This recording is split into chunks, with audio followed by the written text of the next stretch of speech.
chairs here, and apparently I'm in the hot seat now. Um, the Quiet Atheist put me on blast, and I think he gave a title description that I think was misleading. And I would like to clear up my supposed anti-LGBT ideas. And I can't say it's totally misleading because I do hold some ideas about identity politics that I disagree with, frankly. I consider myself an identitarian, more or less. A social conservative. I've been open and clear about that. And generally someone who has the idea that I support individualist civil liberties. And I truly believe that civil liberties, as I've said before, circle around an individual citizen having, which I'll get into citizen versus non-citizen in a second. A citizen having due just course from his country to support his liberties, his liberty, his freedom, and justice under the law. Now these are different than the progressive ideals. And that's what I object to, is the cultural Marxist,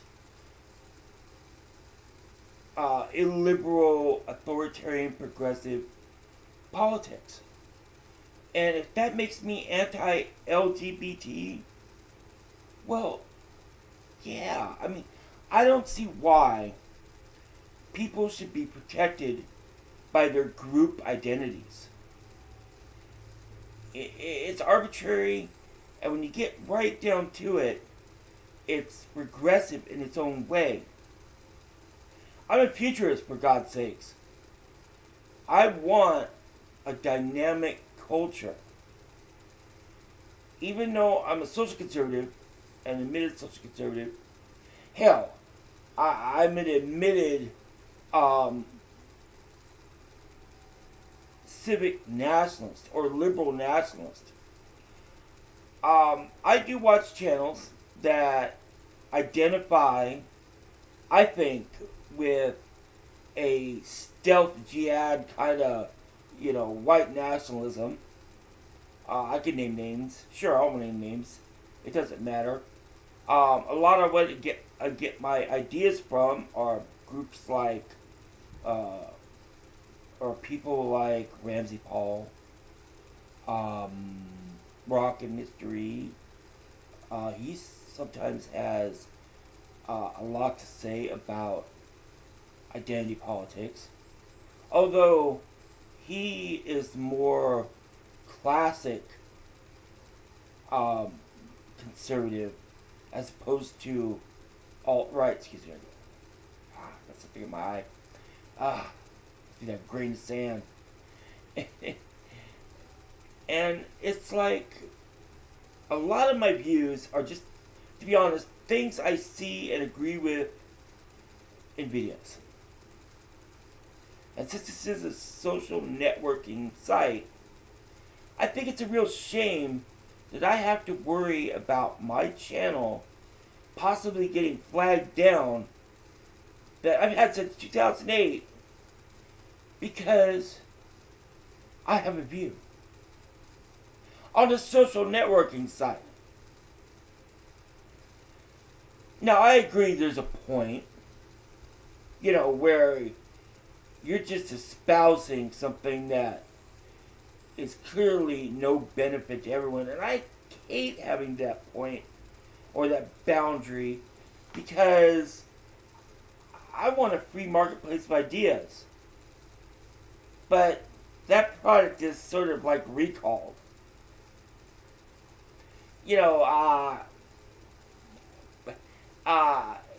there's this girl on here was Yvonne or Yvette. I can't remember her exact name, but she was an open freaking, I love me some Hitler 1488 Nazi. And I was just like, no. I used to hate Nazis when I was a kid. I mean, oh God, I was Captain America, I hated me some damn Nazis, They're just the worst scum in the world. And that's one thing about identity politics and race and stuff is even if you buy into all the things the white nationalists and the hate mongers and hate mongers, and all the people who are completely exclusive by race, it's kind of anti-American. I mean, if you think of America as really being a white Christian country, I don't know. When did the founding fathers go from being this essentially white Anglo-Saxon Protestant culture to this inclusive hodgepodge of what we got now? What happened to the melting pot? What happened to freaking being a unified culture? Aren't we all supposed to be Americans? That's why I never understood things like Jim Crow and all of that other stuff like that, because we had the clear majority. Who cares if someone owns land or marries outside their race or anything like that? Frankly, I think it would have been a better bet, even if you're a racist, to freaking offer lip service to liberty and keep it real, or at least balanced on, or I don't want to say balanced, forthright. In other words, at least on paper, you committed to what you say you believed in. That's what I think. But today, everything is freaking this group thing. And it's scary. It really is like communism or some type of democratic socialist. And that's just a stepping stone from socialism. You go capitalism, socialism, capitalism, socialism, or Marxism, communism. And it's like in the 1960s, the counterculture, they had a thing called the Weather Underground.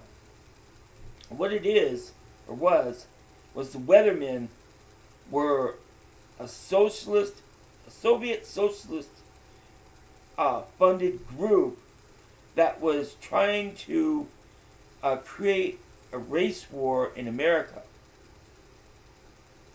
So what did the government do? Instead of trying to screw down the boiler pot, they just let it seep out. They let these little protests here, there's these little protests there. They keep changing the narrative. They let gay rights in, then they let friggin' women's rights in. Okay, we'll blow some steam up here, we'll blow some steam up there. It won't really matter. The globalists and the freaking corporatists will still keep in power. The World Bank will not be freaking touched. Internationalism will go on. And just like every other time, the friggin' constituency of America becomes unified and it gets beyond partisan politics, well, we'll just flood the country with a few more riffraff just to friggin' dilute the solution so there's no really opposition to the elites. See, that's what kind of liberal I am, and that's what pisses me off. And that's what pisses me off about identity politics. Frankly, in some ways, it's completely offensive. In other ways, it's not progressive enough.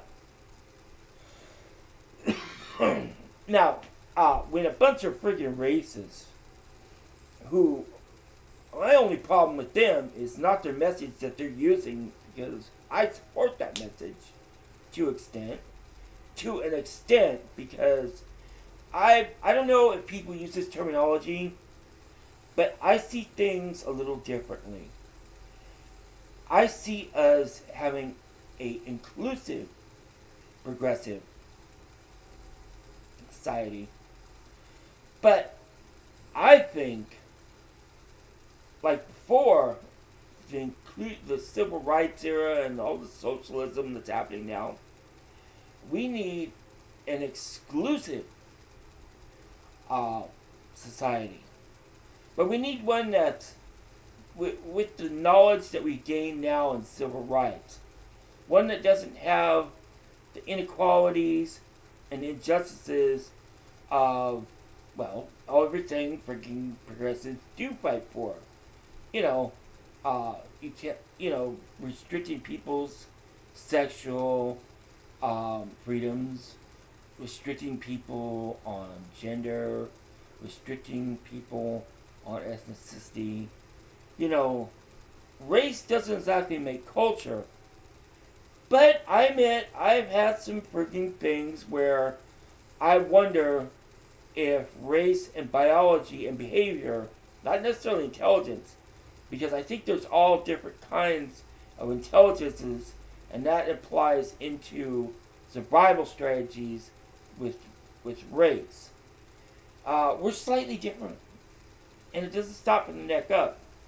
But the goddamn fascist, that's the problem that I have, is authoritarianism. Now, whether it's coming from freaking a hard right,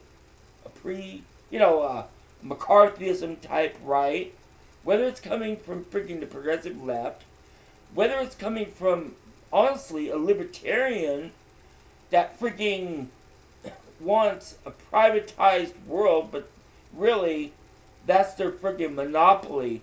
They're just privatizing their own fascism. I mean, what's theirs is theirs. I support that conservative idea. But the only reason I am a economic progressive, or any kind of progressive at all, because I'm only an economic progressive, is because, excuse me, it's because you can't low bid the common good. But yeah, socially, on social issues, which is race, gender, sexuality, yeah, I'm also an anti-authoritarian social conservative. And that means I question the hell out of freaking social justice warrior, freaking cultural Marxist, freaking socialist, freaking pink communism. That's what I call it.